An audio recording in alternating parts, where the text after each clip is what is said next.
ৰাতিপুৱালৈ এতিয়া স্কুল যাব লাগিব, কিন্তু যাব মন যোৱা নাই। মই যে টিচাৰ, মই যাবই লাগিব। বেচিনটোৰ অৱস্থা চাওক, বাচন বৰ্তন এতিয়া পূৰা ধুব লাগিব এইগাল। এই ৰাতিপুৱা সময়খিনি মোৰ অৱস্থা ৰাজধানী এক্সপ্ৰেছ ট্ৰেইনখনৰ নিচিনা হয়, মানে জল্দি ভাত পানী বনাই গা পা ধুই স্কুল যাবলৈ ৰেডি হ'ব লগা হয়।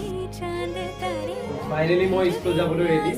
আজিৰ দিনটো পূৰা ব্যস্ত হৈছে। স্কুল অহাৰ পিছত 3 ঘণ্টা এক্সাম ডিউটি দিলোঁ, তাৰপিছত ইয়াত টিফিনটো খাবৰ কাৰণে ঘাচ পুচা লৈ আছোঁ, এইখিনি খাই আছোঁ। আৰু এনেকুৱা মানুহ কেইটামান পাই গ'ল। অকল আপোনালোকৰ সেইপিনে বাৰু এই ৰ'দ বোলা বস্তুটো দিছে নাই দিয়া বাৰু? আমাৰ এইপিনে হ'লে কাপোৰকেইটা মই ধোৱা আজি বহুত দিন হ'ল, কিন্তু আজিলৈকে ৰ'দো দেখিবলৈ পোৱা। তো স্কুলৰ পৰা আহি মই অলপ শুলোঁ, শুই উঠি এইপিনে ওলাই আহিছিলোঁ আৰু এইপিনে দেখিছোঁ ফিল্ডত গোটেই মানুহ হৈ আছে। চাওকচোন, পকৰি খাবলৈ মন গৈছে মোৰ, গতিকে পকৰি অলপ বনাই খাই লওঁ। পকৰিৰ লগত এতিয়া লাল চাহ একাপ খোৱা যাব।